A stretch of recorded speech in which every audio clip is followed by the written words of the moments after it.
Welcome to the Deep Dive. Today, we are immersing ourselves in the financial results and, well, the strategic direction of Alivus Life Sciences Limited. You might remember them as Glenmark Life Sciences, big player in APIs. That's right. We've got the Q2 FY26 unaudited results, their investor presentation, and the press release. Lots of data points. Yeah, quite a bit to sift through. But our job today really is to cut through that noise. We want to find the core story, understand why the company's growing, how these margins are expanding so much, and what this pretty ambitious future strategy actually looks like on the ground. Okay, so the headline numbers, they look strong for the quarter ending September 30, 2025. Revenue from operations grew 16.0% year over year. Yeah, hitting $5,880 million. Which is, solid growth. Solid, definitely.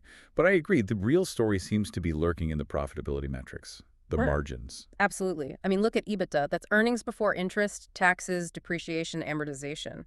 It came in at $1,939 million. That's a jump of, 35.7% year over year? Huge jump. And the EBITDA margin itself, that's the bit that really caught my eye. It spiked to 33.0%. Mm-hmm. That's a 480 basis point increase from the same quarter last year. I mean, nearly 5 percentage points. Yeah. That kind of expansion suggests something pretty fundamental shifted, right? It really does, and it flows right down to the bottom line. Profit after tax, or PATAC, jumped 36.5% year over year. Okay. And even the gross margin's up, hitting 57.7%. That's up 210 basis points. They're saying that's directly down to a more favorable product mix, selling more valuable stuff, basically. Right, higher value items. But here's something that jumped out at me from the investor docs. Management sounded confident they could keep margins around 30%, even without PLI benefits.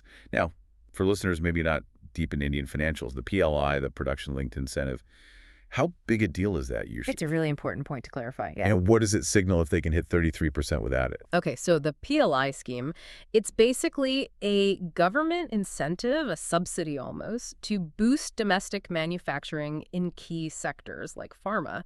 It can be a nice financial tailwind if you hit the targets. Right. So the fact that Alivus is hitting these, frankly, industry-leading margins without that support, that changes the story completely. It tells you the profitability isn't just some temporary boost from a subsidy. It's structural. Exactly. It's being driven by internal factors, things like, better operational efficiency, maybe better pricing power, and definitely that superior product choice we mentioned. That sounds like a much stronger, more self-sufficient business model. And it looks like they have the cash to back up future plans, too. They generated, $1,477 million in free cash flow just in the first half. Precisely. They ended the quarter with cash and cash equivalents, including short-term investments of $6,526 million. That's a strong balance sheet. And it'll need it, I guess, given what we'll get into with expansion plans. Oh, absolutely. Those plans are significant and definitely capital intensive. Okay, so we've established the margins look great, and it seems sustainable, driven by internal factors.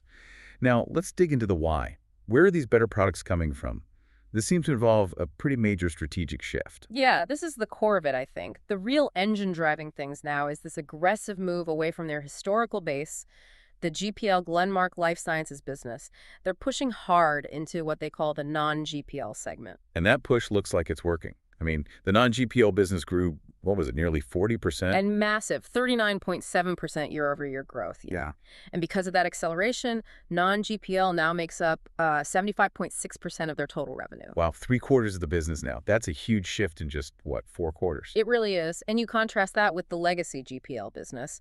That part actually faced a headwind. It saw degrowth of 23.9% year-over-year. Okay, 23.9% down. Now, the reason given was inventory rationalization at the customer's end. That sounds a bit like corporate jargon. Can you unpack that? Is that just a temporary blip or something more worrying? That's a fair question. Yeah, inventory rationalization usually means exactly what it sounds like. The customer, so the pharma company buying the API from Alivus, probably over-ordered previously. Maybe they were worried about supply chains post-pandemic, or they did some strategic bulk buying. Now they're just using up the stock they already have in their warehouses before placing big new orders. So it's more of a pause in ordering, not necessarily that they don't want the product anymore. Exactly. It suggests a temporary issue, and management seems to think so too. They expect GPL performance to pick back up in the second half of this fiscal year. Okay, that makes sense. So they're basically using the strength of that booming non-GPL side to weather a temporary dip in the older GPL business. Smart. Huh. Now, within that non-GPL segment, let's break it down. There's generic API and then CDMO. Right. So generic API revenues, they still grew nicely, up 15.3% year over year. That's solid. Okay. But the really strategic part, I think, is the CDMO business, contract development and manufacturing organization. Right. That's different from standard generic APIs, isn't it? Totally different. Generic API is making a known molecule, often for multiple customers. CDMO is custom work. You're developing and manufacturing a specific molecule exclusively for one client under contract. It often involves really complex proprietary chemistry. And that complexity, that custom nature, Hmm. that usually means better margins. Generally, yes, higher value add. And their CDMO revenues grew 15.8% year over year. Importantly, management is signaling that growth should actually accelerate quite strongly in the second half. They've got new projects ramping up. Okay. Gaining traction in a more specialized, higher value market. That seems to be the strategy. Shift focus from, let's say, high volume, potentially lower margin APIs towards these specialized custom chemistry services and more differentiated generic products too. So the strategy seems clear. Complexity and specialization equals better margins. Now let's connect that to where they sell and what kind of therapies these products target. That should tell us more about their competitive advantage, their moat. Geographically, the focus is very clearly on the highly regulated markets. Think North America, Europe, Japan, places like that. Those markets contributed a huge 81% of the revenue in Q2. 81%. So they're not shying away from tough regulatory environments. Quite the opposite. It seems to be a part of the strategy. Getting approvals and maintaining compliance in these strict markets is expensive and difficult. It creates a high barrier to entry, filtering out a lot of potential competitors. Makes sense. And within those regulated markets, growth came mainly from LATAM, Japan, and Europe. That's what they highlighted, yes. And in emerging markets, growth was led by India, specifically the non-GPL part in India and the rest of world category. Okay, but let's get to the products themselves, the therapeutic mix. This seems key to the margin story. Absolutely. This links right back to those high margins we saw. Alivus has deliberately focused on chronic therapeutic areas, things for long-term conditions. That segment delivered 69% of their revenue in Q2. 69% from chronic. So acute therapies for short-term issues make up the other 31%. Yep. Why is specializing in chronic conditions? You mentioned things like cardiovascular disease, CNS, pain management, diabetes. Why is that better for margins compared to, say, antibiotics or other acute drugs? Well, chronic disease drugs often involve more complex chemistry. They need extremely high batch-to-batch consistency because patients might be on them for years, decades even. The quality demands are higher. Exactly. Plus, the regulatory hurdles can be higher, development timelines longer. It's generally not the kind of high-volume, easily commoditized chemistry you might see in some acute segments. It's more specialized, more niche. So by picking these tougher chronic areas, they build deeper moats. Harder for competitors to follow. That seems to be the idea. It allows them to maintain better pricing power, which supports that impressive 33% EBITDA margin we talked about earlier. Okay, so to keep this strategy going, specializing in complex chemistry, focusing on regulated markets, they need two things: a strong future pipeline and the factory space to make it all. Let's look at R&D first. Yeah, the foundation looks pretty solid there. They have a large cumulative portfolio, 586 filings in total. These are things like DMFs, drug master files, and CEPs, certificates of suitability, across all the major global markets. That's a lot of potential future launches packed in there. It represents a significant pipeline for their generic side, definitely. But maybe even more interesting is their focus on high-potency APIs, or HP APIs. Right, HP APIs. Yeah. These aren't your standard molecules, are they? They're different. Very different. HP APIs are biologically active at extremely low doses. Think some cancer drugs, hormones, that kind of thing. Okay. Because they're so potent, you need highly specialized contained facilities to manufacture them. This is crucial to protect workers and prevent any tiny amount from cross-contaminating other products. And that specialized containment must be expensive to build and operate. Extremely expensive, which is why it's a niche area. Not many manufacturers can genuinely compete effectively here. Alivus says their HP API portfolio has 26 APIs currently in active development. 20. And they estimate the total addressable market for these products is enormous, something like $66 billion. They mentioned 10 of these are already validated, meaning they're further along the development path. So that's a major bet on a complex, high barrier, potentially high reward area. And they're also looking at completely new chemistries, something about iron complexes. Yeah, that was interesting. They're developing iron complexes targeting a different market segment estimated around $2.7 billion.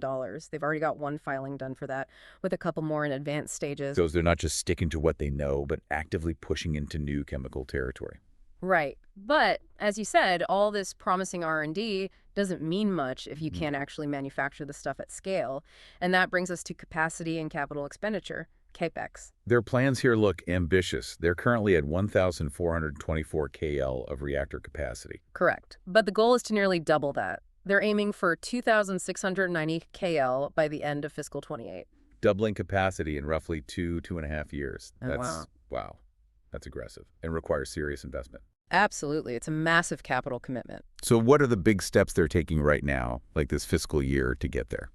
The key project underway right now is the brand new greenfield plant they're building in Solapur. Phase 1 of that project, which adds 200 KL of capacity, is apparently well in progress. They expect it to be operational sometime in FY26. A whole new site, plus expansions elsewhere. Yes, they're also doing brownfield expansions, basically adding capacity at their existing sites. They mentioned plans for Ankleshwar adding about 100 KL, and Dahej adding around 160 KL, also targeted for FY26. So new build and expanding existing facilities simultaneously, they're really pushing on multiple fronts. They really are. Doubling capacity so quickly while also betting on a rebound in the GPL business. Yeah. Is there risk management as being maybe a bit too optimistic here? I mean, large-scale expansions always carry execution risks, don't they? Oh, absolutely, there's risk. Execution risk is significant. They're moving fast into complex areas like HP APIs while managing these huge infrastructure projects at the same time. I think the confidence probably stems from that strong cash flow we discussed and the fact they don't seem to be relying heavily on external debt for this. But the big challenge will be efficiency. Can they get that Solapur plant online, on time, and crucially, meeting the incredibly high quality standards needed for US and European markets right from day one? That's key. Okay, so let's try and synthesize this for you, the listener. Alivus seems to be successfully managing a short-term dip in its older legacy business, the GPL side, Right, by really doubling down on the strategic pivot they've been making. towards these high-growth, seemingly higher-margin areas, non-GPL, the custom CDMO work, and these really specialized high-potency APIs. And they're backing the strategy with serious money, making big long-term investments in complex molecules and significantly expanding their manufacturing footprint, especially with that major new greenfield site coming up in Solapur. Which really leaves us with a final, maybe provocative thought for you to consider. Alivus is staking its future on two things: complexity and scale. They're betting big on being able to master difficult chemistry and manufacture it reliably on a much larger scale. So the question is, what happens when that big Solapur site comes online, especially in a global regulatory environment that's only getting tougher on manufacturing quality and supply chain security? And maybe how quickly can those new complex CDMO projects and those HP API launches actually start generating strong, sustainable returns on all the capital they're pouring in right now? Exactly. That timeline, that execution, that's really going to define whether this bold strategy truly pays off in the long run. It's definitely a test of operational excellence in a very demanding industry. Indeed. We hope this deep dive has given you a clearer picture of Alivus Life Sciences right now.